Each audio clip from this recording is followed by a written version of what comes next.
If you're behind on mortgage payments, you already know it's a stressful, emotional, and overwhelming situation. And unfortunately, there are people out there that prey on that. So in today's video, I want to walk you through the most common foreclosure scams, how to spot them early, and how to protect yourself or someone you care about. This isn't about selling you anything. This is about giving you clarity in a time where things can feel very cloudy. So let's dive in. Hi, my name's Justin, mortgage pro, real estate investor, and I've been doing this a very long time. So here's exactly what you need to know. So here's what scammers know. If you're facing foreclosure, you're probably feeling panicked, ashamed, or desperate for a solution. You just want someone to fix it, and the mindset makes people vulnerable, even smart people. And that's exactly where these scams operate. They show up sounding like saviors, but their goal is to take your home, your money, or both. So let's break down how it works. One of the most common scams is the so-called foreclosure rescue service. They offer to renegotiate your loan, stop the foreclosure, talk to your lender for you, but here's the catch. They ask for an upfront payment, sometimes thousands of dollars. Well, that's illegal in many states. And worse, they often do nothing once they get your money. So if someone asks for a payment before providing real help, walk away. Real foreclosure help programs, especially government-backed or nonprofit, don't charge you up front, ever. Now, this one's sneakier and way more dangerous. You'll be told, we could save your home, just transfer the deed to us temporarily and we'll make the payments. Sounds like a possible solution, but you're actually signing over ownership of your home.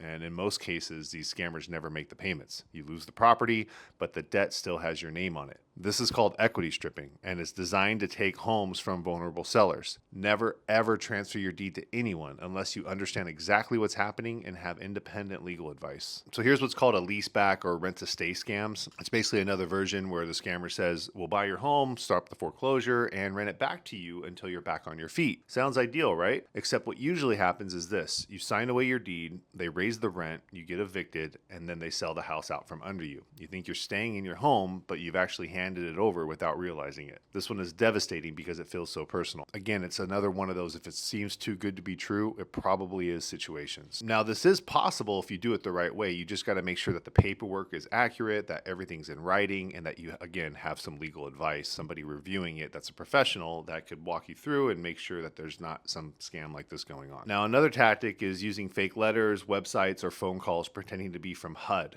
your lender, or even the U.S. Treasury. They might offer a new relief program or say you've been pre-approved for a mortgage rescue. Always verify directly with your lender or servicer. Call HUD-approved counselors directly. There's actually a list on the official HUD website. So don't trust a phone number printed on a random letter. If the logo looks off, if the urgency feels extreme, or if something just feels a little off, listen to that feeling. So here's a quick checklist to protect yourself. Never sign anything you don't fully understand. Don't pay anyone up front to stop foreclosure. Never transfer your deed without having a licensed attorney reviewing what's going on and giving you legal advice. And don't believe someone just because they use government logos. Get a second opinion, always. And above all, you have more options than you think. You may be able to sell your home, refinance, modify your loan, or even work out forbearance terms. I actually have another video that I'll link here that has 7 different real ways to stop foreclosure. But the worst thing you could do overall is just wait too long. If you're facing foreclosure and you don't know where to turn, I get it. You're not alone, and you don't have to figure this out by yourself. If you just want to talk through your options with someone who understands this stuff and isn't trying to sell you anything, I'm here to help however I can. Sometimes the answer might be a cash sale, a loan modification. Sometimes it's just knowing where to go next. Feel free to drop a comment or message me privately. No pressure, just support. And if this video gave you a little bit more clarity, hit that like and subscribe button for more homeowner advice,